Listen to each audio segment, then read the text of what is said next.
partir de este momento comienza Encuentros Pedagógicos, el programa de renovación magisterial.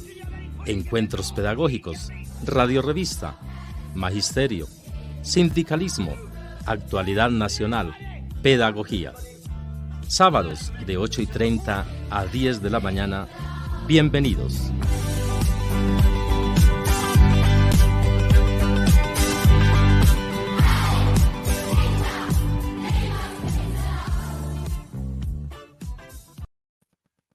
Muy buenos días a todos nuestros compañeros del Magisterio que nos acompañan hoy, 15 de junio, a las 8:30 de la mañana en nuestro programa de renovación magisterial, Encuentros Pedagógicos. Les damos la bienvenida a su radio revista de renovación magisterial. Hoy nos acompaña en la conducción Karen Ortiz y en lengua de señas Paula Carvajal. Recuerden que nos pueden ver a través de nuestro Facebook Live de Renovación Magisterial y en Twitter a través de @encuentrospedac y @renovación magisterial. Muy buenos días. Esta semana ha sido muy movida para nosotros los del Magisterio. La movilización, la enmienda y todos esos temas los vamos a ver hoy en nuestro programa. A continuación, vamos a empezar con nuestro encuentro con la inclusión, la educación inclusiva y de jóvenes y adultos en la negociación SET-ADE y en la ley estatutaria. Vamos a darle la bienvenida a nuestra querida maestra Sara Márquez, docente de apoyo en educación e inclusión del Colegio Manuela Beltrán, jornada nocturna. Muy buenos días, Sarita. Hola Karen, muy buenos días, encantada de estar aquí en el programa y como tú dices, con un tema que ha estado pues en la actualidad docente durante esta semana. Muy bien, Sarita, bienvenida. También tenemos con nosotros en este momento al secretario general de la ADE, Andrés Ballén. Muy buenos días, Andrés. Hola Karen, muy buenos días, Sarita, buenos días y buenos días a la audiencia de esta importante radio revista. Listo, muy buenos días a ustedes. Hoy tenemos un tema bastante interesante del que no se ha hablado mucho y es qué va a pasar con la educación inclusiva y los jóvenes adultos en la negociación de la SET-ADE y también qué parte de la ley estatutaria que es la que nos ha hecho movilizarnos esta semana afecta o aporta a esto tan importante en todos los colegios de Bogotá y pues principalmente a toda la población adulta y extra edad, podríamos decir, que hace parte de los que se ven beneficiados por lo que es la educación en la nocturna, que llamamos nosotros, en los colegios. No sé si quieras, de pronto empezamos con Sarita, por favor, y nos comentas, papas, un poco de eso. Para dar un marco general. Entonces, digamos que al respecto de este tema de la educación inclusiva, que lo hemos estado dialogando con Miguel y con Andrés y con todo el equipo de renovación magisterial, hay algo muy importante y es que esta educación inclusiva abarca a todas las poblaciones, ¿sí? Nos incluye a todos en general. Dentro de esta educación inclusiva, pues tenemos las diferentes poblaciones estudiantiles que están en nuestras instituciones educativas, no solo en el marco nacional, sino también a nivel distrital. En ese sentido hablamos de las poblaciones indígenas, de afrodescendientes, de la población LGTBIQ+, y por supuesto de una línea que es la que en este momento yo represento como docente de apoyo y como una de las líderes de la atención a los estudiantes con discapacidad, es esta precisamente. ¿Cómo queda el tema de la atención educativa a los estudiantes con discapacidad en la ley estatutaria y también a nivel del distrito? Por supuesto que estos puntos que están en discusión en este momento en la ley estatutaria, pues transversaliza a todas las poblaciones, porque evidentemente si estamos hablando de una educación en equidad para la población, por ejemplo, con discapacidad, pues se requiere que desde la educación preescolar haya todo lo que se requiere precisamente porque es en este inicio de la etapa educativa donde se fortalecen las bases para los procesos de educación inclusiva con la población con discapacidad. Entonces, una educación mixta, una educación terciaria, una evaluación docente que esté regida, digamos, por el tema de los resultados del IFES, cuando sabemos que para nuestros estudiantes tampoco han habido, digamos, las suficientes adecuaciones y ajustes razonables con relación a la presentación de estas pruebas para que ellos igualmente la presenten, pero de acuerdo a las habilidades que tienen, ¿sí? No a lo que no tienen, sino a lo que ellos pueden realmente desarrollar en este tipo de evaluaciones. Entonces, digamos que acá nos sentimos representadas en el hecho de que todo esto también nos afecta en términos de todas nuestras poblaciones. Entonces, no sé si empezamos con Andrés y que Andrés nos mencione cuál fue el resultado de esta mesa de negociación que tengo entendido que se llevó a cabo el miércoles 12 de junio. Tú nos informaste en el Comité Sindical de Teusaquillo y Chapinero que en esa reunión que estaba pendiente con nivel central de Secretaría de Educación se iban a tratar estos temas tan importantes. Uno, lo que era el tema de la educación inclusiva, de las aulas de apoyo para la atención a los estudiantes con discapacidad, y otro lo referente también a la educación de jóvenes y adultos, donde también hay unas condiciones que se deben tener en cuenta con relación a la población que asiste a nuestras instituciones en la jornada nocturna. Digamos, cómo darles una mejor calidad de vida para que ellos puedan tener una posibilidad de acceder a la formación en nuestras jornadas y en nuestras instituciones. Entonces, hay algo muy importante, Andrés, también para cuando tú hables, es que muchas veces se dice que el tener o sea, que es inclusión, tener a todos los estudiantes en el aula regular, estudiantes con discapacidad y estudiantes sin discapacidad, que eso, digamos, es el tema de la inclusión, pero no siempre tenerlos en estas condiciones que de repente no puedan ser las condiciones de equidad, es inclusión, como el tenerlos en un aula donde se garanticen todas las condiciones que ellos requieren, es exclusión, ¿sí? Eso también es importante aclararlo. En temas de igualdad y equidad, igualdad no es que todos podamos tener lo mismo, porque no, en igualdad puede ser que no lo que te sirve a ti, Andrés, o a Karen, o a Paula, sea lo que me sirve a mí, sino que en equidad es darme a mí lo que yo necesito para avanzar de acuerdo a mis habilidades y posibilidades. Esa es como la introducción para ya darle paso a Andrés y los resultados de esa negociación. Así es, Sarita. Igual también tener en cuenta que una cosa es educación inclusiva y otra es inclusión educativa. Inclusión educativa es meterlos ahí y educación inclusiva es que la institución y la educación que se les está brindando sea de calidad para ellos y que ellos logren alcanzar todas sus potencialidades y sus cosas. Andrés, frente a eso, ¿cómo va la negociación con la Secretaría de Educación?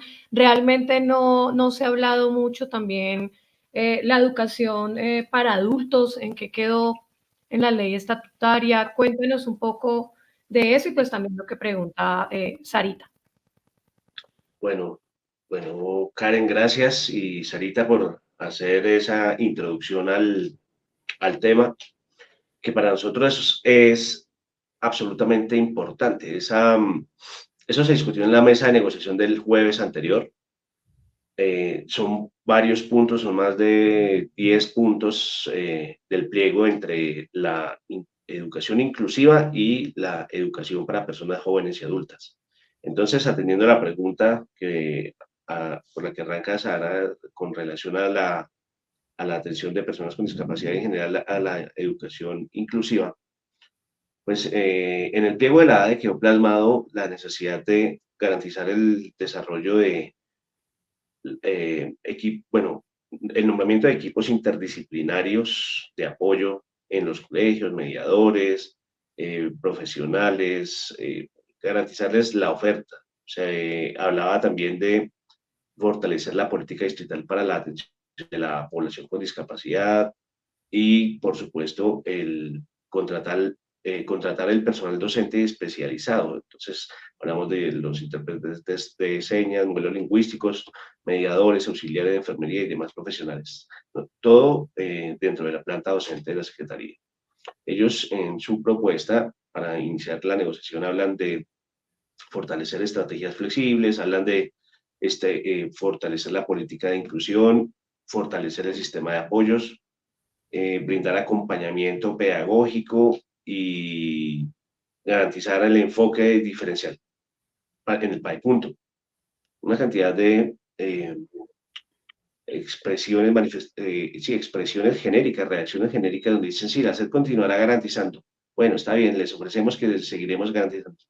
Pero entonces, ¿en qué condiciones? Nosotros, claro, nos manifestamos en desacuerdo con esa propuesta, teniendo en cuenta que no tiene no propone unas metas, no propone unos compromisos claros y específicos. En ese contexto es muy difícil negociar porque ellos dicen, pues ya, los vamos a seguir garantizando, listo, eso es lo que les ofrecemos. Con relación a eso, pues se concertó una redacción donde se dice que, bueno, está bien, la SED seguirá garantizando las estrategias educativas flexibles. Bueno, aquí también lo que pasa es que en el punto se negocia, así como Sara lo decía al inicio, estamos hablando de las personas con discapacidad, pero también la educación inclusiva. En las redacciones, nosotros en los puntos presentados por la ADE, pues hablamos de garantizar los proyectos, programas académicos, hacer propuestas para la población carcelaria, comunidades indígenas, afrocolombianos, rom y madres gestantes, por ejemplo. Entonces ellos, la Secretaría, al final se concertó que la Secretaría pues mantendrá las estrategias educativas flexibles para atender las necesidades de estas poblaciones que acabo de mencionar. Y con el tema de inclusión y equidad en educación, pues hablan de la promoción de aprendizajes para todas las poblaciones sin discriminación alguna. Ellos mencionan fortalecer el sistema de apoyos en los colegios con acciones administrativas, técnicas, pedagógicas para garantizar la educación inclusiva en los colegios de manera oportuna, la eliminación de barreras, avanzar en la articulación con entidades que trabajen misionalmente con estas poblaciones que mencioné. Se habla de brindar espacios de acompañamiento y formación permanente en el proceso pedagógico para la atención a la población con discapacidad y en general en las necesidades del trabajo que se requiere. Miren, hay una necesidad ahí muy sentida que nos han manifestado en muchos colegios, es que los maestros y maestras que reciben niños con discapacidad en las aulas no tienen las herramientas necesarias para garantizarles eso, para garantizarles la atención, para darles lo que necesitan en materia de formación, pero especialmente de atención. Y es la discusión que plantea Sara de meter un niño con discapacidad en un salón con 40, 42 estudiantes, no le brinda ninguna posibilidad de tener un proceso que atienda realmente sus necesidades. Ellos dicen que la Secretaría dice que además fortalecerá el enfoque diferencial en el programa del PAE, en transporte escolar, en el suministro de kits escolares, de acuerdo como como está establecido en el decreto, en el acuerdo estatal 571, y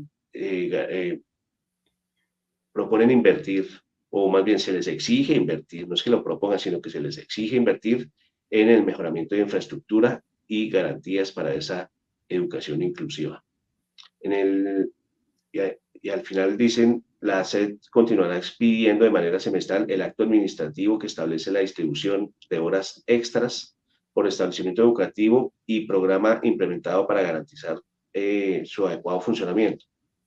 La SED cuenta, dice, y de igual manera se cuenta con una planta de cargos necesaria para el adecuado funcionamiento de los programas y proyectos focalizados. Entonces, todo esto que acabo de leerles tiene que ver con las exigencias que presentó la organización y lo que se concertó. Pasamos de unas redacciones genéricas de se continuará garantizando hay horas extras, habrá PAE, habrá otra serie de cosas, incluyendo el personal docente necesario, los kits escolares, todo. En eso, eso es una parte del punto. Otra que yo les mencionaba tiene que ver con las aulas de apoyo pedagógico. En el punto 59 la ADEM exigía o peticionó, más bien en ese pliego, mantener las aulas de apoyo pedagógico especializado y o apoyo pedagógico para la inclusión de niños, niñas al aula regular. Esas aulas, pues las existentes en los colegios de Bogotá, y fortalecer la política para la atención de esta población. La Secretaría nos respondió, la SED continuará fortaleciendo el sistema de apoyos para garantizar la educación inclusiva en los colegios. Es lo que es muy diferente a lo que se estaba peticionando. Es realmente preocupante, porque de entrada no dicen sí, vamos a trabajar en el apoyo a esas aulas, en fortalecer esas aulas de apoyo pedagógico, sino dice sencillamente y de una forma genérica, fortaleceremos el sistema de apoyos, continuar fortaleciendo el sistema de apoyos. Pues por supuesto nos manifestamos nuestra inconformidad. Para nosotros eso pone en riesgo la atención a la población con discapacidad en los colegios. Los estudiantes, nuestros niños, niñas, jóvenes, incluso adultos con discapacidad que se vinculan al sistema público educativo, no son estudiantes de segunda, merecen un tratamiento con toda la dignidad en cuanto a seres humanos, claro, esos enfoques diferenciales, con los ajustes razonables, todo lo que se deba agregar, pero requieren una atención digna. Entonces, en últimas eso fue un motivo de una discusión muy fuerte y al final logramos una redacción de la siguiente manera. La SED realizará la revisión de las aulas de apoyo pedagógico con el fin de fortalecer su enfoque o modalidades de atención para garantizar la educación inclusiva en los colegios y la eliminación de barreras. Es diferente. Allí, pues, pasamos de que ni siquiera las enunciaran a decir en esa redacción fortalecer su enfoque o su tránsito a otras ofertas o modalidades. Porque claro, ellos dicen de entrada todas deben ir a otras o modalidades de atención, sí, lo enuncian de esa manera. Al final quedamos no se logró eliminar la parte esta de su tránsito a otras modalidades, pero se logró incluir la revisión de las aulas de apoyo pedagógico con el fin de fortalecer su enfoque, que es, bueno, se entra a revisar, se mira en qué condiciones están, hacia dónde debemos ir, pero no se desmonta. Entonces, la puja ahí fue durísima. Entonces, voy a dejarse ahí para que ahorita nos cuente sus apreciaciones sobre el asunto, para pasar a tratar, bueno, y cierro con esto. Nosotros veníamos en una mesa de trabajo desde los acuerdos de 2020, una mesa que se reactivó el año anterior con la negociación, que de hecho tuvo que ser presionada por el Ministerio del Trabajo. Pero reactivamos esa mesa de seguimiento, una mesa técnica de trabajo sobre el tema de educación inclusiva y de jóvenes, educación para personas jóvenes y adultas. Y ellos dijeron, no va más. Les proponemos que cuando terminemos la negociación miramos en qué está el asunto. Al final logramos mantener esa mesa ya no mensual, pero sí con un carácter trimestral. Eso es muy importante. Esos espacios de diálogo son fundamentales. Los han querido desmontar. Nosotros hemos tenido un pulso durísimo en eso porque nos interesa aportar. O sea, no es una mesa que la ADE solicite para ir a hacerles un meeting cada 3 meses por el tema, sino siempre estamos recogiendo las propuestas, las necesidades, todo lo que nos plantean las compañeras de la mesa distrital de discapacidad, y las La mesas red, de la red la distrital red.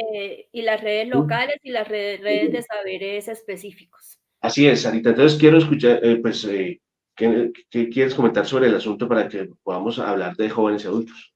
Bueno, Andrés, pues puntualizar que digamos, como siempre decimos, en el papel todo suena muy bonito, ¿sí? Entonces ahí se habla de enfoque diferencial, se habla de equidad, pero realmente lo que ocurre en los colegios y en las instituciones, en las aulas, no sucede. Por ejemplo, este año particularmente fue bastante grave la contratación. O sea, estamos ya terminando el primer semestre del 2024 y aún en muchos de los colegios donde hay estudiantes con discapacidad que requieren de esos equipos de apoyo que tú estás mencionando, no están completos, no se cuenta con las auxiliares de enfermería que garantizan los procesos de higiene, de movilización de los estudiantes con discapacidad física.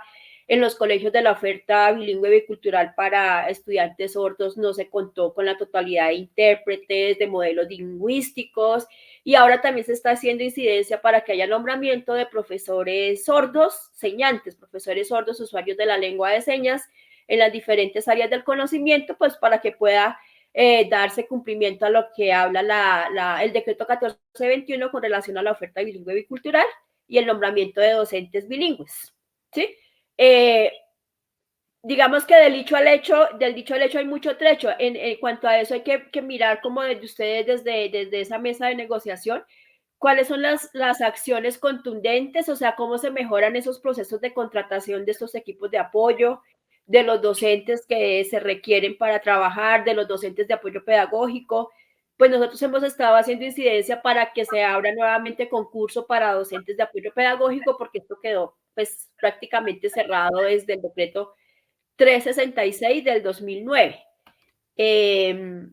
Las barreras arquitectónicas que hay en los colegios, que los nuevos colegios que se hagan se construyan, digamos, bajo estas contexto del diseño universal arquitectónico, o sea, que hayan rampas, porque no, ninguno de nosotros está exento en algún momento de poder tener una condición de discapacidad. Entonces, digamos que sería como puntualizar en esas acciones. Con relación a las aulas de apoyo, pues sí, revisar cómo está el estado actual de ellas y eso es cierto, tienes razón en el sentido de que permanentemente debemos tener una interlocución con ustedes en las mesas distritales, en las mesas locales, la red, las mesas, para hacerle monitoreo a eso e ir proponiendo, ir revisando cómo está eso en las mesas de trabajo que se establecieron. De entrada nosotros dijimos, se requiere desde el primer día en que ingresan a los colegios nuestros estudiantes con discapacidad, por ejemplo, se requieren todos los profesionales, el equipo docente, el equipo humano para su atención, pero definitivamente la Secretaría no ha logrado, vamos a ver cómo le va a esta administración iniciando el 2025. Porque en el 24 ya no fue. ¿Cómo les va? ¿Cómo les va a ir en el 2025 con tener esa contratación a tiempo? Y pues todo eso será materia de revisión permanente en esas mesas. Por eso era tan importante que quedaran. Ellos se niegan con el argumento de que queremos coadministrar o cogobernar y que esa no es función del sindicato. Nosotros decimos, no señor, es apenas evidente que tengamos interés en hacerle seguimiento a los temas que negociamos y que podamos tener esa interlocución y esa participación. Y en esa participación, por supuesto, las voces de ustedes quienes están permanentemente atentas a esos temas, pues podamos recoger todo y estar haciendo ese monitoreo conjunto. Ese es el tema. Muchísimas gracias, Sarita. Muchísimas gracias, Andrés. No, pero es que falta lo de educación de jóvenes y adultos. Yo creo que lo podemos abordar, Sarita, dejemos el punto abierto, lo abordamos en la siguiente sesión, en el siguiente programa, pues. Programa de encuentros pedagógicos, igual todavía hay bastante tela para cortar. Hay mucho que hablar. Ese tema también tenemos unas inconformidades grandísimas, se lograron unas cosas, pero pues tenemos que mirarlas en detalle y de pronto terminar también mirar muy también detenidamente un par de puntos en este tema de educación, pues en discapacidad y en educación inclusiva.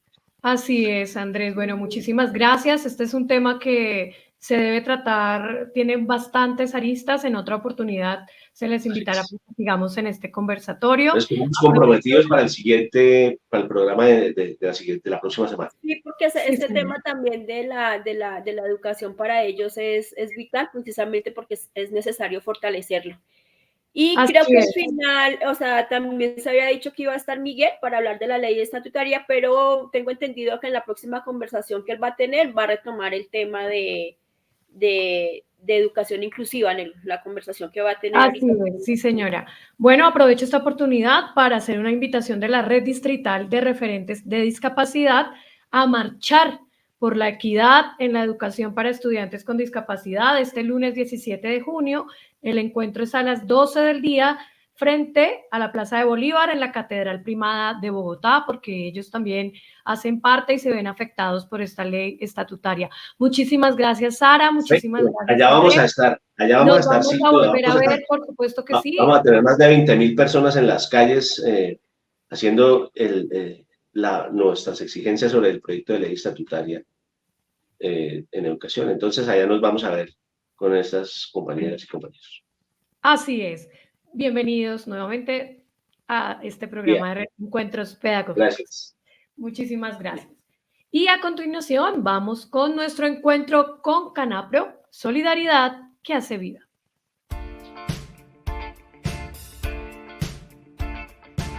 Encuentro con Canapro, Solidaridad que hace vida.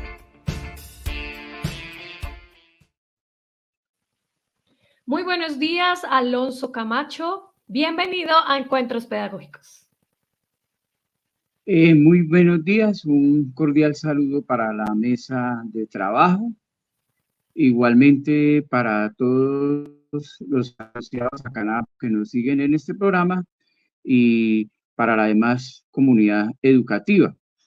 En primer lugar, recordarles que en el mes de junio nuestros asociados por nómina de la solicitar su crédito hasta el día 18 de junio. Igualmente, Secretaría de Integración Social, FACA, PUNSA, Mosquera, Secretaría de Educación del Bichada, Secretaría Distrital de Hacienda hasta el día 22. Hasta el día 26, Secretaría de Educación del Distrito. Hasta el día 27, FOPE, Colpensiones, Fonseca, Cundinamarca, Soacha, Secretaría de Educación de Cundinamarca, Hacienda, FUSA, Chía, Girardot, Zipaquirá, colegios, universidades y los convenios que tiene Canapro. Recordemos que tenemos más de 120 convenios con entidades oficiales y todos los asociados pertenecientes a otras nóminas, igualmente todos los demás asociados podrán solicitar su crédito. Se puede realizar pues a través de dos maneras. La primera, nuestro PBX 01-348-0564, de extensión 7010, de lunes a viernes de 8 a 5 p.m. y los sábados de 8 a p.m. Igualmente, cada una de las esenciales de nuestra cooperativa. El horario lo encontramos en la página www.canapro.co. Recordemos que tenemos sedes en Fusagasugá, en el caso de Bogotá, Portal 80, Plaza de las Américas, Gran Estación, calle 63. Y al norte tenemos en Zipaquirá. También pues en el llano, Acacias y Villavicencio. Entonces, esas son las dos maneras de que nuestros asociados accedan al servicio de crédito. También invitarlos a propósito del Día del Padre, el día de mañana. Muchas felicitaciones a todos los asociados, igualmente a las personas que nos siguen aquí, que pues son padres de familia. Entonces, un feliz día. Entonces, Canapro está invitando a celebrar el Día del Padre el día 27 de junio a las 7 p.m., Auditorio Agustiniano Norte, en el cual pues vamos a realizar nuestro evento, el 8º Festival de Mariachis, con la presentación de Jesse Uribe de Yo Me Llamo. La boleta la pueden adquirir en todas las sedes de nuestra cooperativa. El valor de la boleta es 30.000 pesos. También invitamos pues a que estén consultando nuestra página www.canapro.com, igualmente las redes sociales en las cuales pues encontrarán pues los beneficios y servicios de nuestra cooperativa Canapro Solidaridad que hace vida. Entonces, desearles a todos un muy feliz fin de semana. Muchas gracias, muy amables a todos, a la mesa de trabajo y a todos los que nos siguen en este programa. Muchas gracias. Muchísimas gracias a ti, Alonso, jefe de crédito de Canapro, Canapro Solidaridad que hace vida. Y a continuación, bueno, esta fue una semana de la movilización del magisterio contra la enmienda que se hizo a la Ley Estatutaria de la Educación. Y a eso le tenemos unas hermosas imágenes de lo que fue la movilización el día miércoles y lo que han sido los diferentes encuentros que hemos tenido los maestros que decidimos entrar a paro permanente durante esta semana, 13-14 también, y la invitación obviamente a la gran toma de Bogotá el día lunes, que va a ser frente al Congreso.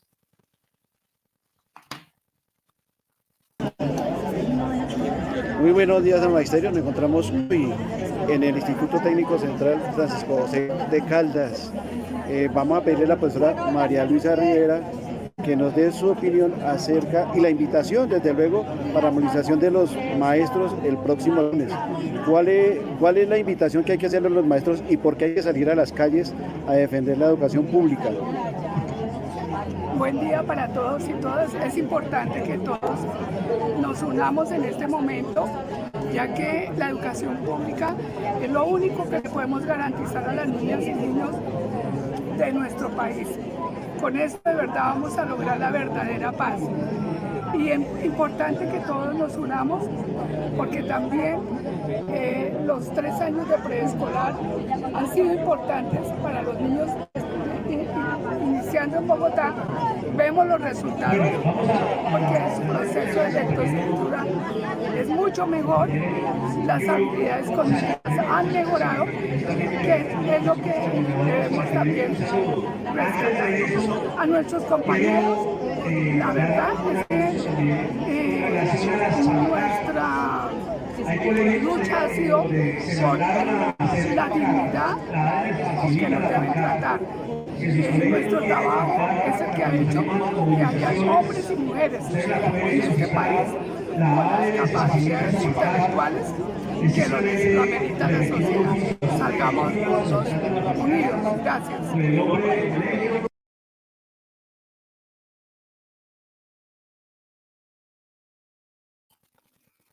Bueno, esto fue producto de los circuitos que se dieron el día de ayer, donde nos encontramos los maestros que estamos en paro permanente y tuvimos la oportunidad de informarnos y movilizarnos en contra de lo que se quiere aprobar como la ley estatutaria de educación, que tiene unos artículos bastante discutibles con respecto a lo que se debe a la estabilidad laboral de los maestros, a las condiciones en que se va a continuar la educación pública, qué va a pasar con el SENA, qué va a pasar con todos los recursos que deberían ser solamente para la educación pública y van a terminar en brazos de privados.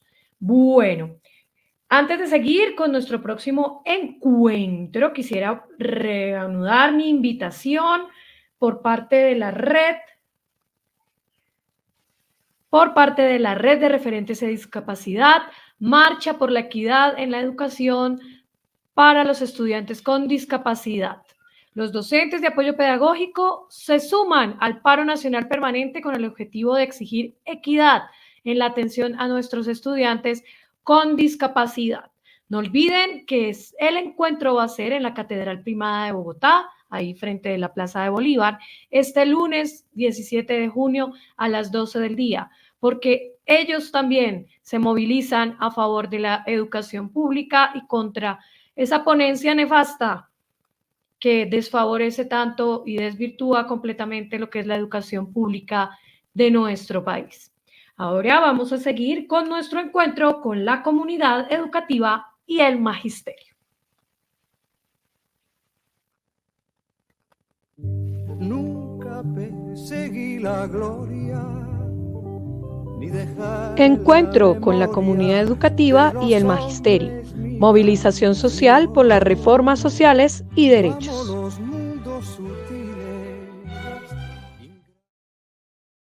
Bueno, hoy en nuestro encuentro con la comunidad educativa y el magisterio tenemos a Carlos Rincón, abogado. También tenemos invitado a Jairo Castro, que es nuestro director, y a Miguel Ángel Pardo, que ya en un momento se va a conectar. Bueno, la comunidad educativa se moviliza en el país y se concentrará este lunes frente al Congreso. ¿Qué se busca con los proyectos de ley estatutaria? Esa es la gran pregunta que nos acompaña el día de hoy. Muy buenos días, Carlos Rincón. Muy buenos días, Jairo. Buenos días, Karen. Muy buenos días, doctor Rincón, Carlos Rincón. Doctor Carlos, mientras llega Miguel, pues vamos conversando, adelantando el tema, porque es un tema muy importante para todo el magisterio colombiano, puesto que allí en esta ley estatutaria estaban puestas muchas de las garantías que se deben dar para la educación pública en Colombia. Y pues ya sabemos todo lo que ha pasado con lo que pasó en el proceso en el Senado de la República, los debates que se dieron, y lo que aconteció allí. Miguel, muy buenos días. También ya llegó Miguel Pardo. Muy buenos días. Muy Aquí buenos días, Miguel Ángel. Una pequeña pregunta de introducción. Estamos en el programa de Magisterio de FECODE y luego en el de ADECO Dinamarca. Esa es la mañana de las comunicaciones alternativas. A nuestra presentadora Karen Ortiz, y voy a pedirle a Karen Ortiz que ahora ponga una foto muy simbólica de Renovación más tarde. La necesitamos poner aquí para ver que estamos en serio en la renovación. Y, eso es, toca pasársela al máster. Bueno, muy buenos días. Sí. Muy buenos días, Karencilla. Y por supuesto, doctor Carlos, muy buenos días. Muchas gracias por esta atención, como siempre. Así es, bueno, le decía al doctor Carlos Rincón y a Jairito, que nos acompañaba también, que bueno, se movilizará la comunidad educativa este lunes, se ha venido movilizando. La gran pregunta es, ¿qué se busca con los proyectos de ley estatutaria? Esa es la pregunta que va a enmarcar este conversatorio. Entonces, no sé si de pronto nos haces un breve... Bueno, hagamos una cosa, yo digo un par de cosas y entonces embalo al doctor Carlos. Entonces, bueno, expliquémosle a los maestros que nos están escuchando, que nos están viendo, ¿qué es eso de la ley estatutaria? Por ejemplo, para mí eso es nuevo, para mí la ley, pues todas eran las mismas leyes, pero ley estatutaria, eso, ¿qué es novedoso? La idea no es irnos tan atrás porque no alcanzaríamos a trabajar todo, pero... no, brevemente, como para... listo, Karencilla. Ahorita le damos esa parte del doctor Carlos. Yo iniciaría diciendo los siguientes 2 puntos. Estamos en una etapa, digamos, de aquí al 20 definitiva. Esta nueva etapa inició el mismo 5 de junio. Esta nueva etapa del proceso, no estoy diciendo que todo el proceso. Y el 5 de junio, ¿por qué? Porque se aprobó en Comisión Primera del Senado una conciliación entre las bancadas parlamentarias que llevó a un texto que se llamó la enmienda, que ya lo explicó el doctor Carlos la vez pasada, y esa enmienda se constituye en el proyecto que se vota por unanimidad en la Comisión Primera y que genera de manera inmediata una reacción desde los sectores educativos, incluido la federación. Yo quiero señalar que la federación apenas conoce que está en marcha ese proceso. A las 8 de la mañana estábamos radicando proposiciones frente a esa enmienda que se iba a votar. Y que esas proposiciones, porque dirán, ¿y eso qué? Pues las proposiciones en el trámite parlamentario permiten que posteriormente en el siguiente debate se puedan discutir lo que no se aprobó.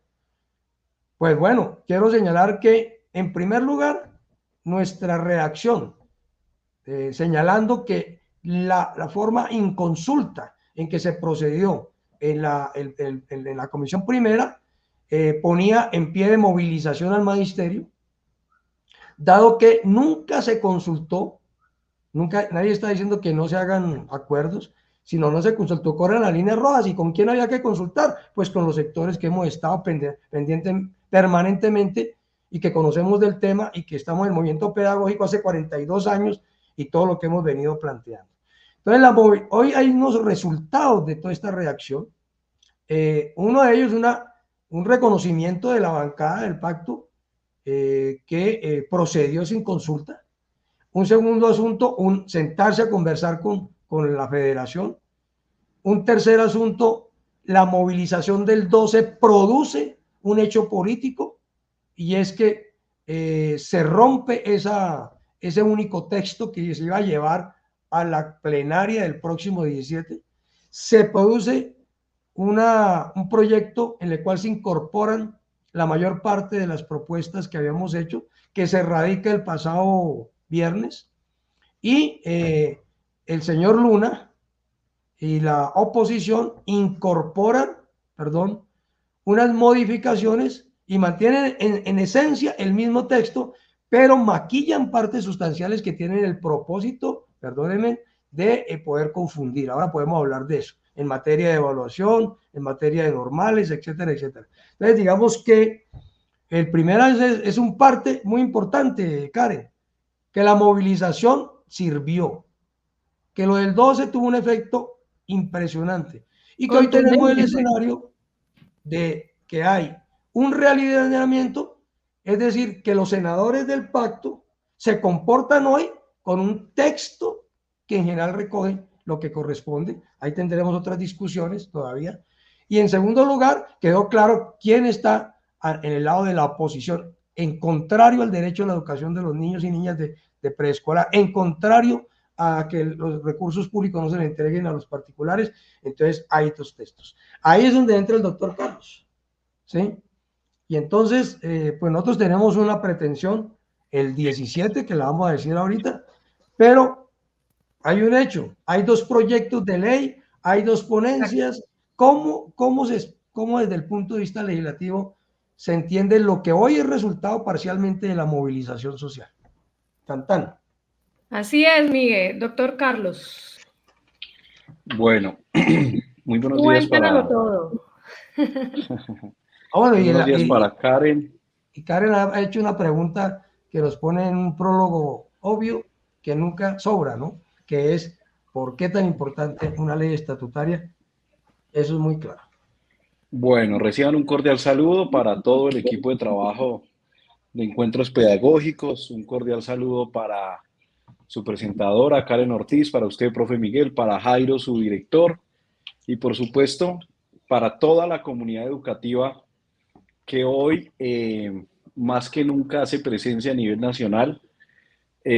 Sencillamente empezar por hacer una aclaración, y es que quienes vemos la educación como un derecho fundamental, posibilitador del resto de derechos fundamentales, como el libre desarrollo de la personalidad, como la libre escogencia de profesión o oficio, como la libertad de expresión y opinión, porque sin educación, pues básicamente que este otro tipo de derechos quedarían absolutamente en vilo y no garantizados.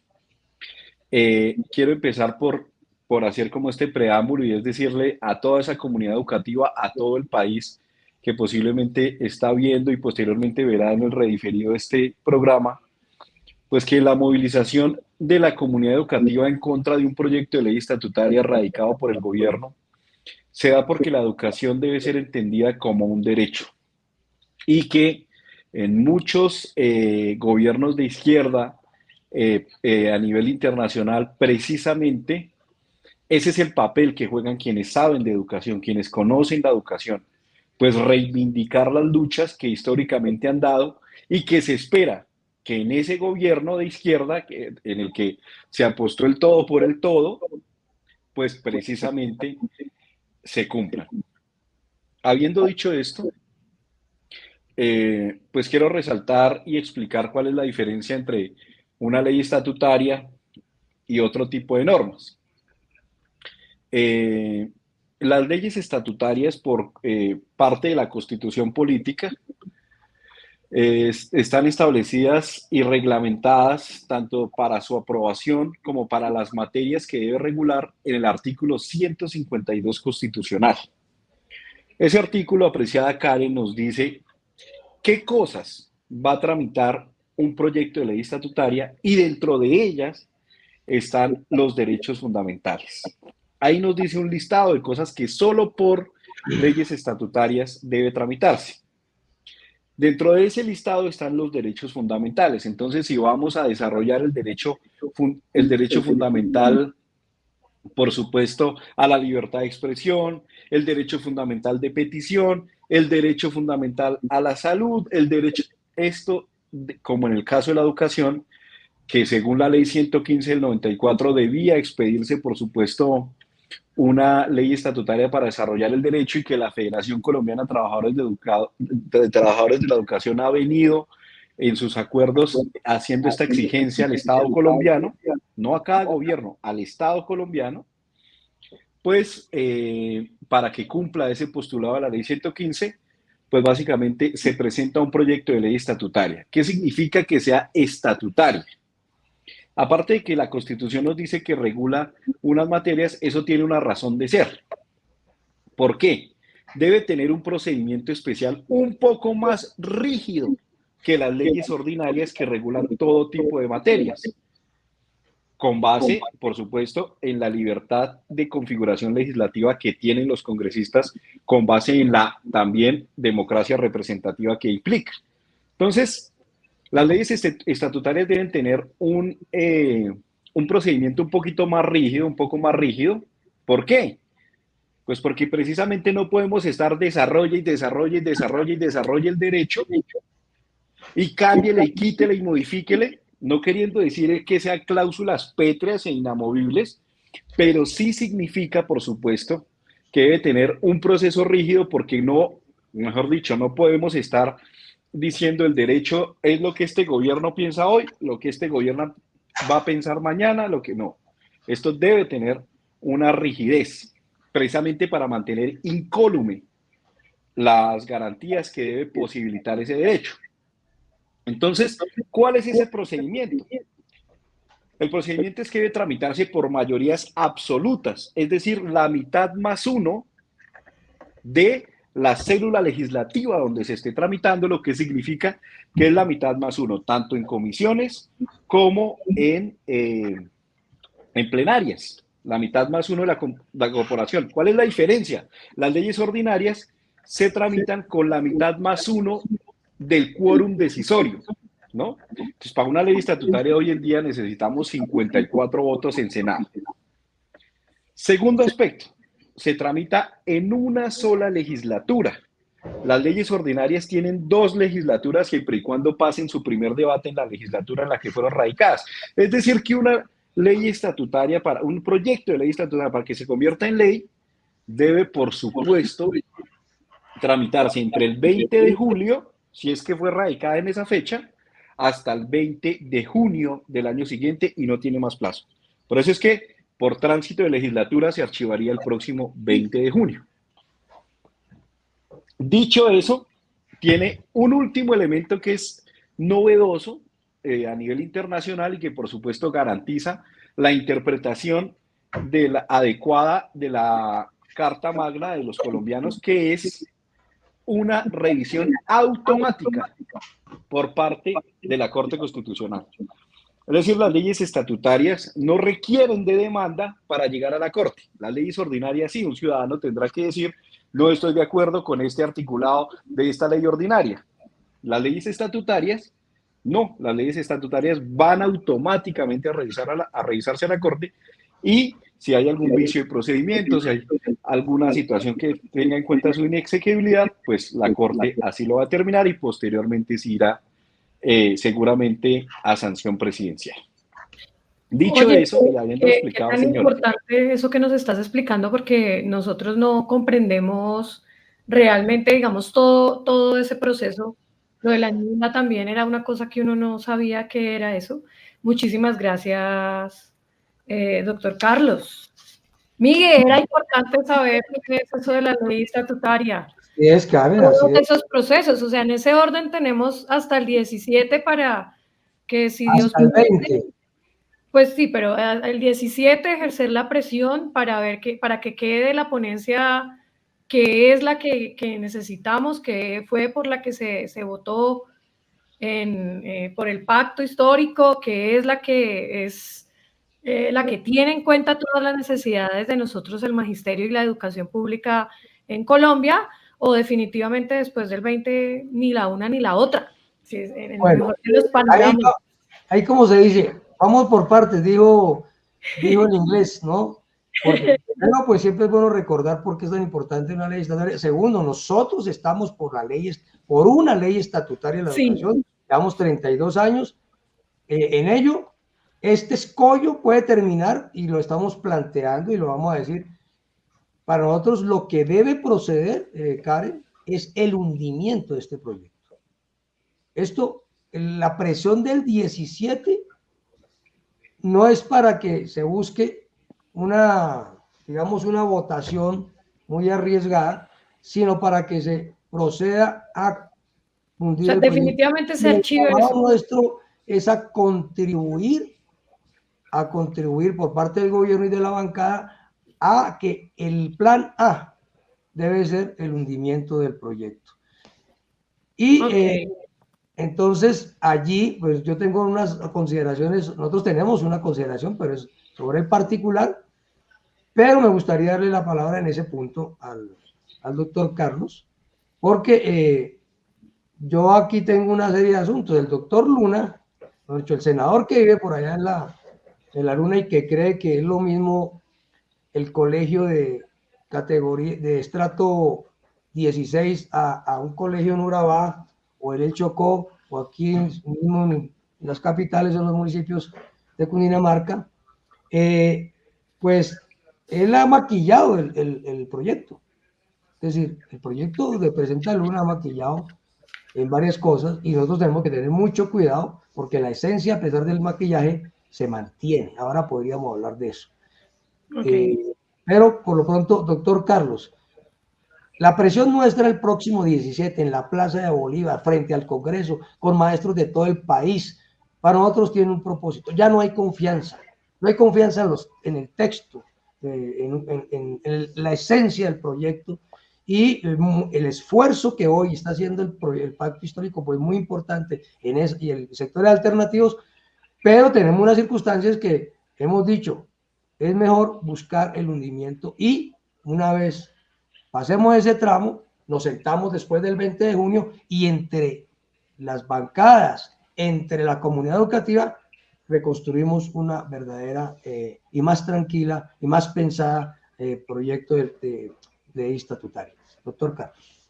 Sí, bueno, ya habiendo dicho lo procedimental, lo pedagógico, quiero finalizar ese punto solamente con decirles que hay básicamente tres formas de retiro de un proyecto que han llamado, perdón, hay tres formas de hundimiento general de un proyecto. Hay tres maneras. La primera, por supuesto, que es por el retiro de su autor o de sus autores o de alguno de su autor o de algún coautor. Entonces, el retiro procede sin que lo apruebe la comisión o la plenaria en la que se esté tramitando, pues básicamente sin permiso sin aprobación de la comisión por cuando no haya dado su primer debate. Eso lo dice la ley quinta en su artículo 155. Esa es la primera manera como se puede hundir un proyecto de ley. La segunda manera es por tránsito de legislatura, es decir, porque en los términos establecidos en la ley quinta no se aprobó ese proyecto. Y la tercera manera, por supuesto, tiene que ver con una proposición de archivo, una propuesta de archivo. Entonces hay tres maneras. La primera, por la solicitud de uno de sus autores o su autor, si es uno solo, y esta procede con aprobación cuando ya pasó su primer debate o sin aprobación cuando no ha tenido primer debate. Pero eso se puede solicitar en cualquier momento. Ojo, aquí han dicho, es que mejor dicho, no, lo que pasa es que aquí hay una imposibilidad de mayorías, ¿no? Esto siempre ha sido de mayorías. Y esa es la premisa mayor que se tenía en cuenta desde un principio, la que nosotros advertimos, por la cual a nosotros, a mi compañera Diana Barrera y a mí nos sacaron de una bancada multipartidista por la educación. Pues claro, siendo multipartidista, imagínense la visión, pero entonces, pues esto es un tema de mayorías, o sea, no arriesguemos porque no tenemos mayorías. Primer punto, premisa mayor. La segunda manera del retiro, o del archivo, perdón, del hundimiento de un proyecto, entonces es por tránsito de legislatura, que es lo que está en lo que estamos ahorita. Y la tercera manera, pues es una proposición de archivos, cuando ya llega y dicen unos senadores en plena comisión, no, yo solicito se archive, y si tienen las mayorías, pues así hayan presentado ponencia positiva, pues el proyecto se archiva. Entonces nosotros vamos por la segunda. ¿Por qué? Por la premisa mayor. Ojo, dentro de este silogismo, profe Miguel, que yo he planteado un silogismo jurídico, es premisa mayor, no tenemos las mayorías. Premisa menor, hay tres formas de hundir un proyecto de ley. La primera, la segunda, la tercera que acabo de mencionar. Conclusión, sin las mayorías vámonos por la segunda. Así de sencillo, no arriesguemos porque la premisa mayor es que no tenemos las mayorías. Esa Ese mismo silogismo jurídico lamentablemente no se aplicó en la Comisión Primera de Senado, aun cuando se estaba consciente de la premisa mayor. Aun cuando se estaba consciente de la premisa mayor. Y ese, por supuesto, que en mi concepto es el gran pecado que se cometió. Entonces, la falta de confianza legítima, lógicamente, es una apreciación absolutamente acertada por una razón principalísima. Hay dos eventos inconsultos, profe Miguel, Karen y toda la comunidad que nos está escuchando. Hay dos eventos inconsultos. El primero, pues fue la enmienda, que es supremamente lamentable.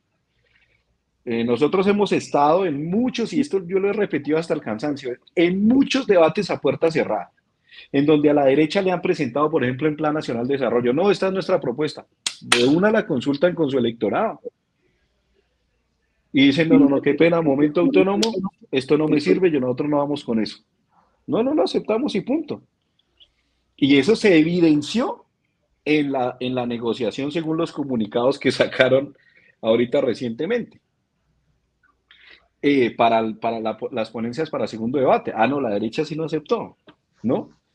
Y segundo evento inconsulto, pues la radicación, profe Miguel. Yo por eso les pregunté hace algunos días si para la radicación de esa segunda ponencia, pues de alguna manera se había consultado. Ahora escuchando a la doctora Clara López, dicen no tenemos mayorías para aprobar ninguna ponencia. Bueno, pues yo digo ojalá, porque realmente no tenemos mayorías es para aprobar la ponencia de gobierno y en eso hay que ser absolutamente claros. Y no sabemos cuál es la estrategia entonces para llevarla, o sea, estamos en una obnubilación absoluta frente a esa ponencia que radicaron, pues, Ariel Ávila, la doctora María José Pizarro, que está claro, en el papel está supremamente bien, pero para ser un poquito pedagógico con la comunidad que nos está escuchando, como es el título de este programa, pues es como cuando don Ramón le dijo al Chavo del Ocho, claro, mire el televisor, pero no lo vaya a prender.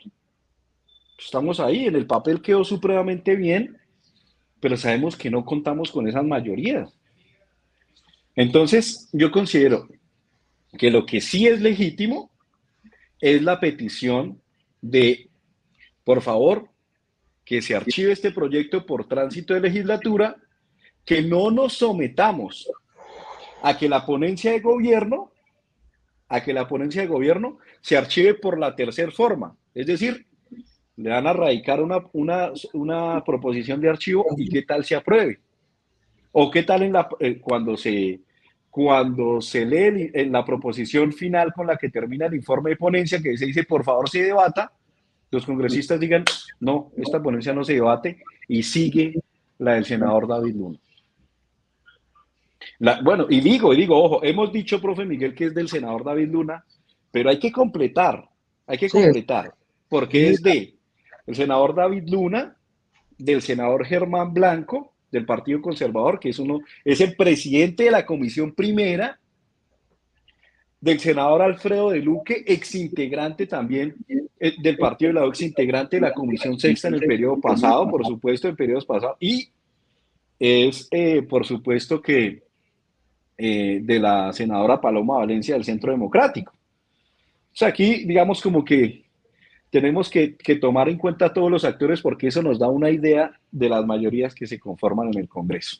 Correcto. Bueno, entonces yo creo que Karen está con nuestra presentadora Karen está como la portada de filosofía grado 10 con el filósofo pensando, ¿no? Pero bueno, en peores... Grave, Miguel. No, difícil. Panorama difícil. Sí, pero por eso, mi apreciada Karen, ojo, por eso hay que creer en la fuerza de la movilización. Si no hubiera sido por la fuerza de la movilización, el país no estaría hoy discutiendo el tema y el país no estaría a favor de nosotros. Hoy está a favor de nosotros. Pero Miguel, Ahora, entonces, ¿qué pasó? ¿Se durmieron los que estaban allá? Sí, pero ahora lo que hay que hacer es que el país vaya frente al Congreso en plena sesión, ¿sí? Para darle el mensaje de que esa propuesta que tiene la mayor posibilidad de ser aprobada, no lo puede hacer. Y el mensaje nuestro es que lo que procede es que el asunto central es que el constituyente primario, que nos han dicho que nos movilicemos, no está de acuerdo. Y en ese orden de ideas, la orientación que planteamos y le pedimos a las bancadas del gobierno y al gobierno que contribuya es al hundimiento por las razones ya expuestas. Y creo que nosotros por eso decimos, vamos a estar el 17, vamos a estar el 17 en la noche, vamos a estar el 18 a la madrugada, vamos a poner campamentos pedagógicos, vamos a estar hasta el 20, si es necesario, en esta primera fase que hemos llamado de paro permanente, ¿sí? De paro permanente porque pues el 20 de junio es el plazo de que termina la legislatura.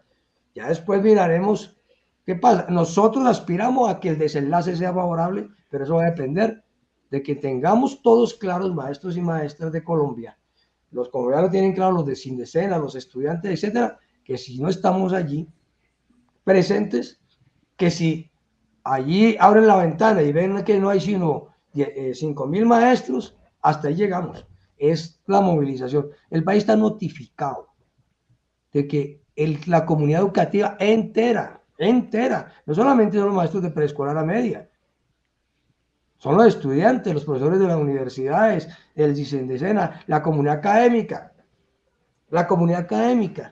etcétera, están en este propósito de decir, lo mejor que tiene que hacer es hacer una nueva ley con base en una gran, como hemos dicho aquí en el programa, la conjunción poderosa de la movilización social y el movimiento pedagógico, y creo que eso es lo que quiere señalar. Uno no, hoy, en este momento, como dice una amiga mía, que la conocemos mucho aquí en este medio, que es la compañera Melba, uno no puede pretender que va a quedar con pan y pedazo y arepa debajo del brazo. Es decir, hay que insistir en que la táctica central es el hundimiento. Uno no puede tener como la ilusión y si por si las moscas buscamos el hundimiento. Porque si uno busca, va a crear la ilusión de que puede pasar la del gobierno sin tener hoy la mayoría clara, vamos a estar en un escenario en que lo que sigue, que es la táctica del hundimiento, ya no tendría margen. Entonces, digamos que una vez entrado en el cuadrilátero, las reglas de juego son otras.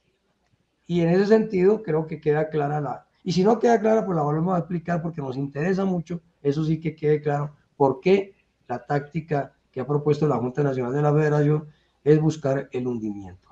Sabemos que hay avances, entonces yo quiero hacer dos cosas. Uno, en todo caso, reiterar que hay avances que pues se lograron aprobar, pero que desafortunadamente esos avances quedan hoy en entredicho frente, pues quedan, ¿cómo se dice? Sí, no en entredicho, quedan opacados frente a lo que es una aprobación de la contaminación brutal que le ha hecho la derecha a este proyecto. Y creo que eso es lo que toca señalar. Dentro de los avances está lo de la educación para las víctimas del conflicto, la educación rural, la educación étnica, la educación campesina, es decir, que ligadas a los conceptos de soberanía. Es decir, hay muchos avances allí. Incluso nosotros logramos fortalecer, porque no alcancé a llegar al conversatorio anterior, el tema de la educación inclusiva y la educación de jóvenes adultos. No como quisiéramos. Digamos que la educación inclusiva quedó con 3 artículos, quedó la educación de jóvenes y adultos. Nosotros fuimos mucho más específicos porque queríamos que quedara absolutamente claro los temas de los concursos docentes permanentes, la aplicación de tecnología en materia de inclusión, todas propuestas que fueron consultadas con los compañeros y compañeras de educación inclusiva. Es decir, logrado quedar, pero queda todavía la ambigüedad que no es educación, está entre la posibilidad que esté en la educación formal y no esté en la educación formal. y eso nos pone a nosotros también en discusiones. Esos temas, por ejemplo, a pesar de que hay avances, están incompletos. Y entonces nosotros necesitamos plantear, por las razones que hemos señalado, el hundimiento.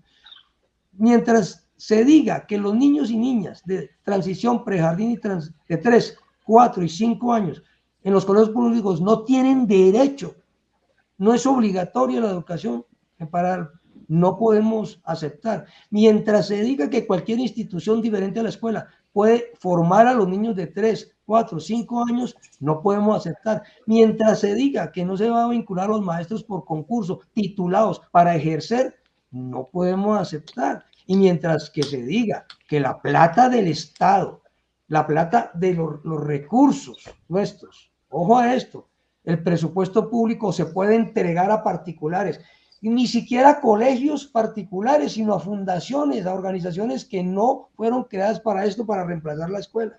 Entonces, digamos, mientras se diga todo eso, pues nosotros no podríamos aceptar ninguna ley. Además, lo de la evaluación docente, que el doctor Luna lo maquilló, ¿sí? Pues lo maquilla diciendo que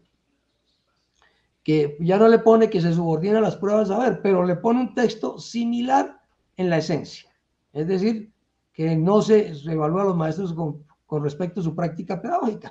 Entonces, digamos que lo pone más light, ¿sí? Pero por supuesto es la misma esencia. Y pone por un lado que el SENA incluirá la autonomía, ¿sí? Que se reconoce la autonomía del SENA, pero por el otro lado lo mantiene sumergido en la educación terciaria. Es decir, Luna está tratando de decir que él sí logró modificar la ponencia y mejorar la ponencia del 5 de junio, ¿sí? Es más, que él sí está haciendo lo que la oposición no hizo, el gobierno en este caso no hizo, pero no es así. Es decir, los efectos regresivos se mantienen en la ponencia presentada por la oposición, liderada por Luna, pero que todos sabemos que está la señora Paloma, la señora Cabal y todo lo que ya mencionaba el compañero Carlos. Entonces, lunes con todo, martes, son 5 días o 4 días de la semana que van a estar, que van a ser decisivos para la educación pública en Colombia. No sé, doctor Carlos, con qué quisiera cerrar, porque aquí ya nos hicieron señas de más. El guiño del tiempo que se acaba. Yo sé que esto es un tema en estos momentos, y siempre lo será, bastante necesario para conocerlo. En primera medida, profe, yo creo que hay que hacer memoria de que esta no es la primera vez, y yo lo digo, digamos, con toda la tranquilidad del caso, que cuando nosotros hacíamos cabildeo para la federación, no es la primera vez que hemos tenido que contraargumentar, y solamente con argumentos no basta, sino que es también necesaria la movilización argumentada, llamémoslo así. La movilización argumentada es absolutamente necesaria, y pues el llamado a que, por supuesto, como lo dijo Karen al principio de esta digámoslo así, disertación entrevística, es supremamente importante, porque eso garantiza que la gente salga porque sabe que es realmente por algo que vale la pena. No es lo mismo, está bien, no dice voucher, está bien, no dice Serpilo paga, listo. Pero se le entrega los recursos dice, a los particulares. Dice, cuando las circunstancias lo requieran, se podrán destinar recursos públicos a instituciones privadas. Ah, no dice, eso no lo dice. Doctor Carlos, ¿Sí? Y le quiero recordar al país que a nosotros nos costó un paro de 37 días en el 2001, incluir en la ley 715, que no nos gusta, pero que hay que incluimos que los recursos públicos no se le pueden entregar a particulares, salvo cuando el Estado no pueda prestar el servicio. Aquí lo que quedaría es que en cualquier circunstancia le pueden entregar recursos a los particulares. Elevado a categoría de ley estatutaria. Según ese contexto, cuando haya baja calidad, entonces esa es una circunstancia para entregar, ¿no? Y yo, con el respeto que me merece el viceministro Oscar Sánchez, que dijo en varias entrevistas que eso no estaba ahí, que seamos serios, está ahí. O sea, seamos serios, no vamos a entregarle, como pasó en Serpilo Paga, al cual nos opusimos en el 2016 a ese programa, Pues que le entregaron el 50% de los recursos a una sola universidad privada, por favor, ¿no? O sea, seamos serios en eso, que eso no garantiza educación. Eso es verdaderamente es humo frente al verdadero derecho fundamental a la educación. Pero quiero decir lo siguiente para terminar, profe Miguel. Por el interno. Sí, señor. Lo siguiente quiero decir, esto seguramente en 8 días, profe, ojalá nos deje muchas reflexiones, nos deje mucho aprendizaje. Sí, señor. Y un primer aprendizaje que yo quisiera es algo que ya ha dicho la Corte desde hace mucho tiempo, y es que las leyes estatutarias no deben ser casuísticas ni exhaustivas. Ojo con esto, porque ahí es donde se abre la compuerta para todas estas cosas que pasaron. Y quiero hacer lectura de una pequeña parte de la sentencia C523 de 2002. Hay mucha gente que me dice a mí, pero no diga las sentencias porque hay mucha gente que no, la gente, mire, las entendemos. Dice así: por otra parte, la jurisprudencia de esta corporación ha sido enfática en señalar que el propósito de las leyes estatutarias no es el de regular en forma exhaustiva la materia que constituye su objeto, puesto que estas leyes están encargadas de desarrollar los textos constitucionales que reconocen y garantizan derechos fundamentales, pero no fueron creadas dentro del ordenamiento con el fin de regular de forma exhaustiva y casuística cualquier evento ligado a ellos, pues de algún modo toda legislación de manera más o menos lejana se ve precisada a tocar aspectos que con este tema se relacionan. De acuerdo. Ser exhaustivo, casuístico en un proyecto de ley estatutaria es lo que abre la compuerta para que en una futura reglamentación, pues por ejemplo, si siendo tan exhaustivos con la evaluación docente, pues no va a haber estatuto de la profesión docente que se pudiera sacar. Así es. ¿Sí? Y para eso son las leyes reglamentarias, para eso son las leyes ordinarias y para esto otros son las leyes estatutarias. Entonces, ojalá esa primera reflexión nos quede para un futuro texto, apreciado profe Miguel, Karen. Unas bancadas de las alternativas no deben legislar a la misma usanza de las anteriores, de las tradicionales. Entonces, ojalá que también para el propio gobierno, porque esto lo dijimos hace 3 debates y lamentablemente no se nos puso atención. Entonces, ojalá esta experiencia quede para el futuro. Tranquilo, doctor Carlos, yo solamente le hago una glosa, dice, no, que a la gente y a los maestros no les interesan las sentencias, no, son dichosos con eso. Yo quiero, les gusta leerlas, mejor dicho, no es que les gusta leerlas, las estudian. Creo que, como dicen por ahí, cada colombiano siempre hay en su corazoncito un abogado y un director técnico. Y hoy sábado van a ver las dos. Estamos aquí también de abogados legislativos y hoy con la final, Bucaramanga, Santa Fe, el del Partido de Colombia, etcétera, vamos a hacer hasta directores técnicos también. Un abrazo, doctor Carlos, muchas gracias. Muchísimas gracias, doctor Carlos, muchísimas gracias, Miguel. Bueno, este es el tema que nos va a tensionar toda esta semana, ya saben, vamos es por el hundimiento de eso que se presentó. El lunes 17, gran toma de Bogotá, estamos invitados toda la comunidad educativa, es por el bienestar de la educación pública de nuestro país. Entonces vamos con un pequeño video de eso que ha sido la movilización esta semana de nosotros los maestros para que la ley estatutaria sea algo que beneficie realmente a la educación pública de nuestro país. Ahora nos encontramos con Alejandro León, docente de la Secretaría de Educación del Distrito, quien nos va también a informar por qué es la movilización de los maestros y a qué deben salir los maestros el próximo lunes a las calles. Buenos días, Jairo, buenos días, compañeros. Las razones son muchas, pero las que más nos compete a nosotros es el respeto a nuestra carrera docente, el respeto a lo que hemos venido haciendo desde hace muchos años. Esta reforma es retardataria, nos retrasa en muchos años de lucha sindical y mucha lucha de los compañeros que ya no están en este momento, que se pensionaron, y toca seguir nosotros, los nuevos compañeros, seguir con esta lucha. La invitación es para que nos acompañen este lunes, la gran toma de Bogotá, donde vamos a demostrarle a esos senadores que buscan acabar con la educación pública que somos más y que podemos luchar por una educación de calidad. Muchas gracias, compañeros. Así es. Bueno, antes de continuar con el siguiente encuentro, un saludo a José Darío Duarte, Gladys Osorio, Juan René Mejía, Alpave, Rosa Ruiz, Irma Casa, María Elena Figueredo, perdón, Heidi Quijano, Jimmy Triana. Un saludo a todos los que nos ven, nos escuchan a través de nuestro Facebook Live. Y a continuación, encuentro con la política.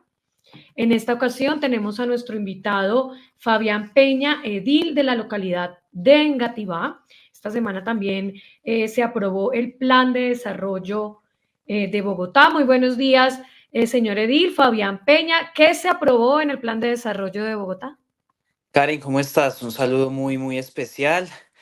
Sí, se aprobó el plan de desarrollo en Bogotá y pues por supuesto esto se va a territorializar en todos los planes de desarrollo en las localidades de Bogotá también.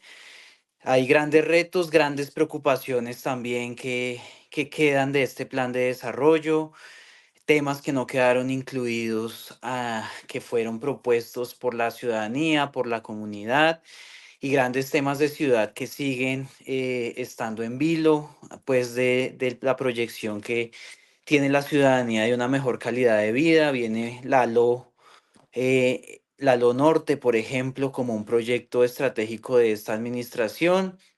Eso obviamente pone en una situación pues compleja a la ciudadanía que quería la ciudadela educativa y del cuidado, la universidad pública en Suba, las manzanas del cuidado para las mujeres en Suba. Entonces, esto pues pone también en una situación incluso jurídica de si este plan de desarrollo va a modificar el plan de ordenamiento territorial, estos grandes proyectos que se tenían establecidos los va a modificar para construir por encima de nuestros escenarios ambientales también de ciudad. Entonces viene una discusión muy fuerte en la ciudad con relación a estos grandes proyectos que, si bien están pensados para mejorar la calidad de vida, para la movilidad, etcétera, también hay un grueso de la población que va a estar afectado.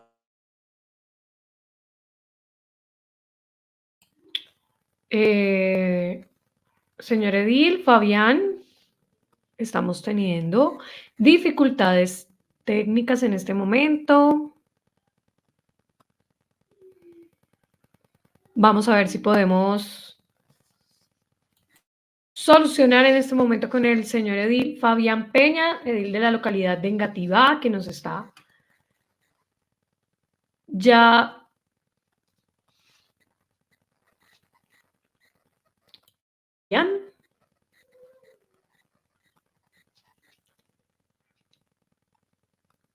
Fabián. Bueno, mientras arreglamos las dificultades técnicas que está teniendo el edil de la localidad de Engativá, vamos a darle continuación. Vamos a seguir, vamos a mostrar otro video de lo que ha sido la movilización. Ah, no, mira, ya estás. Perdón, Nuevamente no sé qué pasó. No te preocupes. No sé si me alcanzaron a escuchar, pero pues digamos es parte de lo que viene en este nuevo plan de desarrollo que afecta a nuestra educación pública, a nuestra ciudadanía, a nuestros jóvenes, niños, niñas, mujeres. Entonces tenemos esas preocupaciones. Bueno, habíamos quedado, nos estabas diciendo que sí, había como un encuentro allí con lo que era el plan de ordenamiento territorial, con las manzanas de cuidado, también con los entornos ambientales, que las comunidades, digamos que ha sido una lucha para proteger y que ahora no sabemos con la LO qué va a pasar. ¿Qué más, qué nos puedes ampliar sobre esto, sobre la educación pública? ¿Qué más se habló? Cuéntanos un poco de ese plan de desarrollo que se aprobó. Quedaron algunas cosas importantes. Nuestra tarea, obviamente, desde Engativá y en las ciudades, hacer seguimiento a cómo se va a desarrollar eso. Por ejemplo, quedó vinculado en el plan de desarrollo subsidio de transporte para nuestros niños, niñas y jóvenes estudiantes de nivel de Sisbén A y B, o sea, los niveles más bajos del Sisbén, las personas más vulnerables que puedan tener un subsidio del transporte para movilizarse en la ciudad.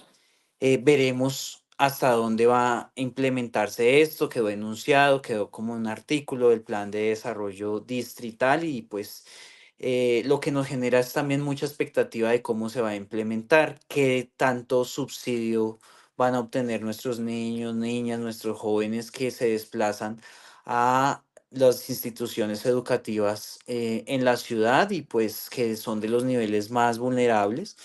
Eso, digamos, nos genera ahí a un nivel de expectativa. Esperamos que pueda desarrollarse de la mejor manera. Y como les decía, vienen los planes de desarrollo local. ¿Cuál es la preocupación respecto a la aprobación del plan de desarrollo distrital y los locales? Que mucho de lo que se aprobó en lo distrital viene casi que diseñado y la discusión va a ser mínima de lo que vamos a poder discutir aquí en las localidades. La ciudadanía se ha reunido a través de los encuentros ciudadanos, a través de muchas mesas de participación ciudadana, pero tenemos una dificultad y es que hay temas técnicos que cuando se está construyendo el plan de desarrollo local, es decir, el recurso que se va a invertir en cada una de las localidades para la calidad de vida de nuestros habitantes,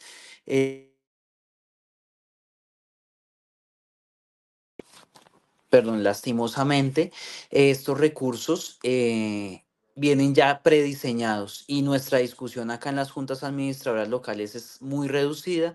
Eso hace que casi que la adopción de estos planes de desarrollo sean casi que impuestas y es la discusión que estamos dando en este momento antes de que llegue al CONFIS de la ciudad y que el CONFIS dé su concepto, su último concepto y nos determine cómo van a quedar los planes de desarrollo y lo que la ciudadanía quiere y necesita prácticamente sea un saludo a la bandera. Bueno, ¿y cuándo serían esos momentos para que la ciudadanía esté pendiente, estemos ahí atentos, podamos ejercer Precisamente algún tipo de, no sé, presión para que seamos así tenidos es. en cuenta? Estamos en el cierre de los encuentros ciudadanos, lo que la comunidad destacó e hizo durante este último mes o 2 meses de trabajo con los consejos de planeación local y pues esos encuentros ciudadanos arrojaron unos resultados que el interés es, por supuesto, que queden vinculados a los planes de desarrollo. Hoy, precisamente en este momento, están dándonos las conclusiones de lo que quedó en en estos encuentros ciudadanos, previo a enviarlo al CONFIS para que el CONFIS dé el concepto, pues, y puedan construir los bocetos la estructura de los planes de desarrollo local. Es donde la ciudadanía debe pronunciarse, donde la ciudadanía debe hablar e indicar qué es lo que necesita antes de que suceda esto. Cuando llegue la discusión a la Junta Administradora Local, es ya muy reducida la participación de la ciudadanía respecto a cambios que puedan hacer. Incluso nosotros como ediles tenemos unas restricciones, cada vez vamos perdiendo eh, un nivel de discusión por las modificaciones que se hacen reglamentariamente o que se hacen a través de las leyes del Estatuto Orgánico de Bogotá, su modificación y demás.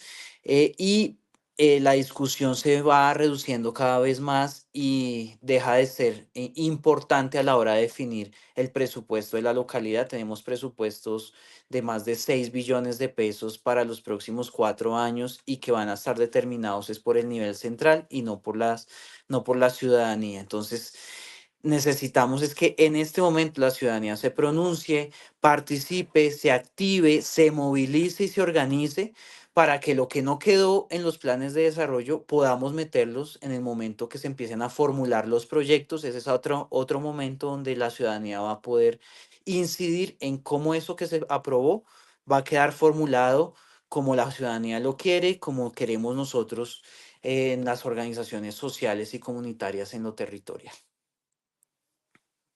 Bueno, Fabián, ¿y esto cómo se refleja directamente en la educación?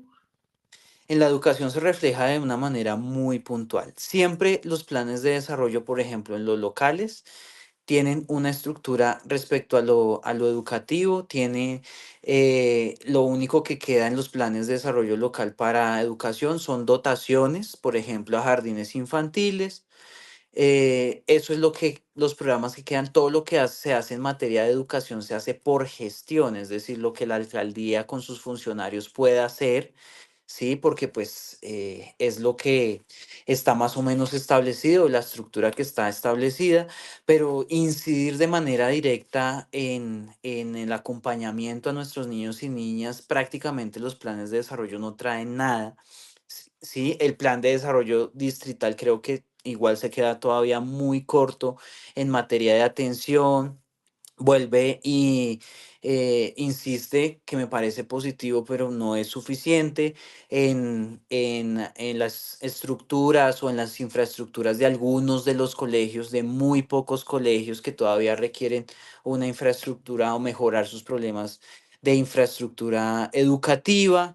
En Engativá, por ejemplo, tenemos una situación muy concreta con unos colegios muy especiales para nuestro territorio, el Colegio Simón Bolívar, el Colegio Francisco José de Caldas, colegios que aún no han podido recibir inversión pública, inversión distrital para su infraestructura por problemas prediales, por problemas de su saneamiento predial que el ministerio no les ha entregado al DADEP, al espacio público, que espacio público no le ha entregado a la Secretaría de Educación.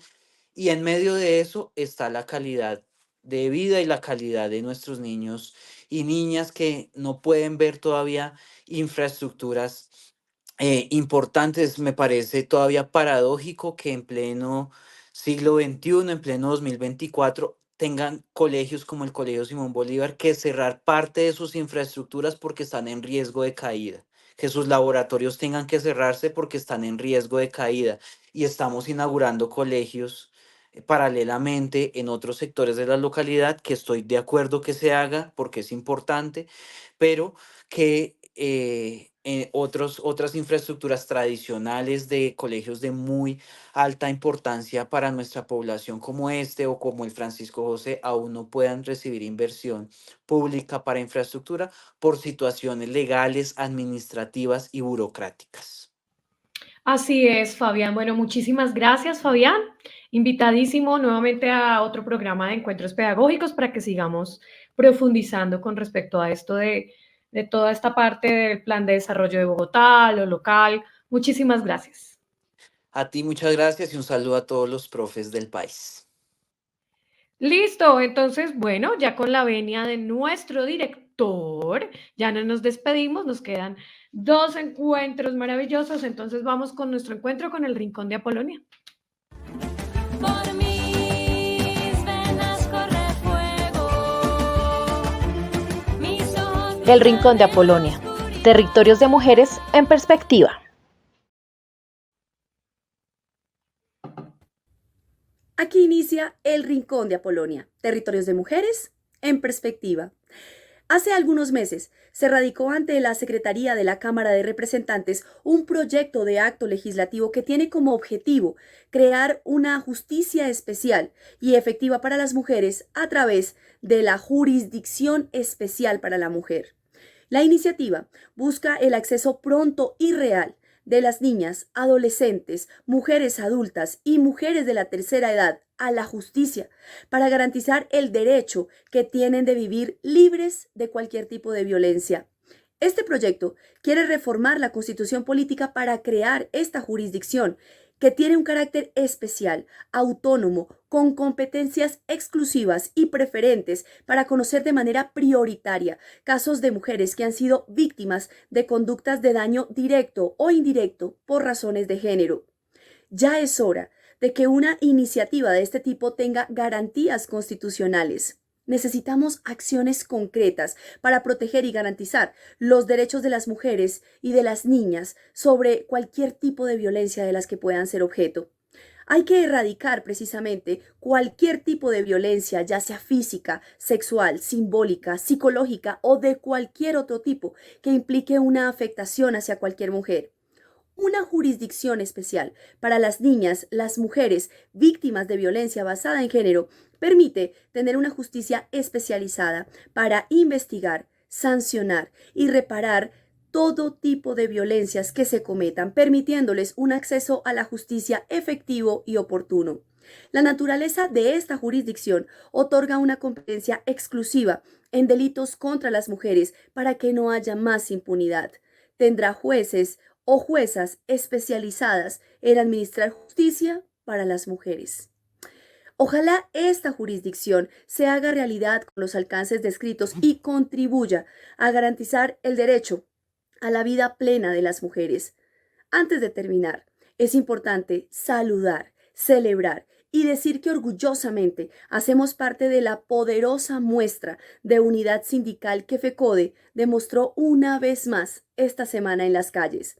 La ley estatutaria no puede representar de ningún modo una amenaza a la educación pública que durante décadas hemos defendido en las aulas y en las calles.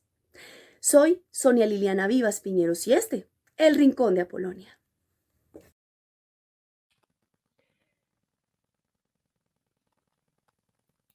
Este fue el Rincón de Apolonia, Jurisdicción Especial para la Mujer, Importancia y Alcances. Y antes de cerrar, entonces vamos con nuestra nota del director. La educación y la corrupción.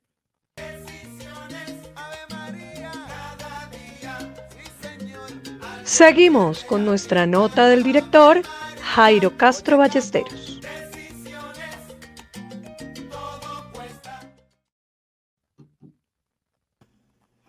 Muy buenos días al Magisterio y a la comunidad educativa que nos ven y nos siguen por Facebook Live de Renovación Magisterial al programa Encuentros Pedagógicos. Un saludo también a todos los que nos siguen por nuestras redes en el exterior. Hoy la nota del director se intitula Por la defensa de la educación pública, todos a la calle. El magisterio colombiano, como siempre, a la vanguardia en la defensa de los derechos de la clase trabajadora del país y las garantías por una educación pública que entre en el contexto de romper las brechas de la educación y la desigualdad social. Las grandes manifestaciones de la semana pasada del magisterio colombiano en contra de la ley estatutaria en la que la extrema derecha, para privatizar la educación, hizo un entuerto en los debates de la Cámara. El Centro Democrático en cabeza de Paloma Valencia y David Luna de Cambio Radical, con una jugadita de las que están acostumbrados, embaucaron con una enmienda a los senadores del Pacto Histórico para convertir la propuesta garantista de la educación pública de los colombianos en una propuesta para que la educación se privatice y pase a ser un negocio en la que el Estado pone el capital y ellos se quedan con la plata, las ganancias y el pueblo sin educación, esclavo de las industrias como hicieron con la salud. El magisterio exige una ley estatutaria para la educación, para el pueblo, en condiciones dignas, que la educación sea un derecho fundamental. Esta debe ser la esencia de la ley, para que pueda llegar a todos los rincones del país, a todos los niños, niñas y jóvenes, con los proyectos educativos de acuerdo a un contexto geográfico, social, que permita un mayor éxito de la educación para los colombianos. Para eso, se debe garantizar un presupuesto que se nutra año tras año, y no como lo dejó Álvaro Uribe Vélez, que en vez de crecer el presupuesto para educación, este disminuye. Deja sin plata para la educación pública, para la salud, el saneamiento y el agua potable. La recuperación de la plata para la educación era un pilar de la ley estatutaria que muy hondamente los representantes del Centro Democrático y Cambio Radical se quieren birlar con los micos que insertaron en la enmienda al proyecto de ley estatutaria. La Federación Colombiana de Trabajadores y Trabajadoras de la Educación estuvo al tanto de los debates e hizo propuestas para completar lo que faltaba y quitar lo que no debía ir en la ley, para que ésta estuviera a la altura de proteger la educación pública, financiada por el Estado, para que de esta manera se garantice la educación de los colombianos desde el preescolar hasta la formación profesional. La Federación advirtió sobre la enmienda que claramente borraba de un tajo lo construido por el MEN, senadores, parlamentarios del Pacto Histórico y FECODE. Entonces, al ser eliminadas las propuestas garantistas de la educación pública, no quedó más remedio que el camino de la movilización para defender la educación pública y convoca al magisterio colombiano a un paro permanente por la defensa de la educación pública, por la defensa a la estabilidad laboral de los docentes, por la defensa de la libertad de cátedra y contra la mercantilización de la educación y contra la educación terciaria.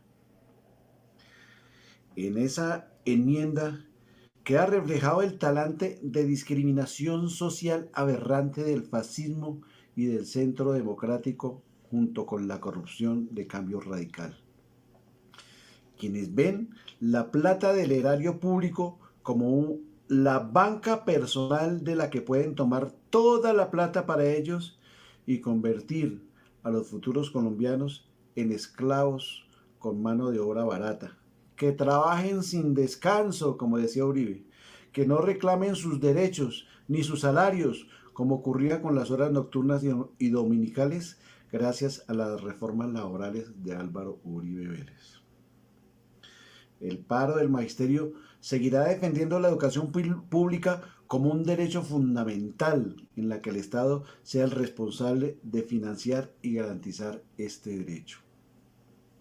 Por eso, seguiremos en paro y movilizándonos en las calles de las diferentes ciudades del país. Pero para que la defensa de la educación pública sea una realidad, deben participar la comunidad educativa, es decir, estudiantes, padres y madres de familia, la comunidad académica, es decir, todo el pueblo colombiano.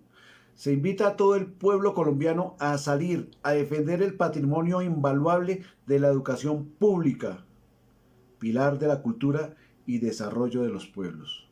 Nos vemos el lunes en las calles. Y nos vemos dentro de 8 días en otra nota del director.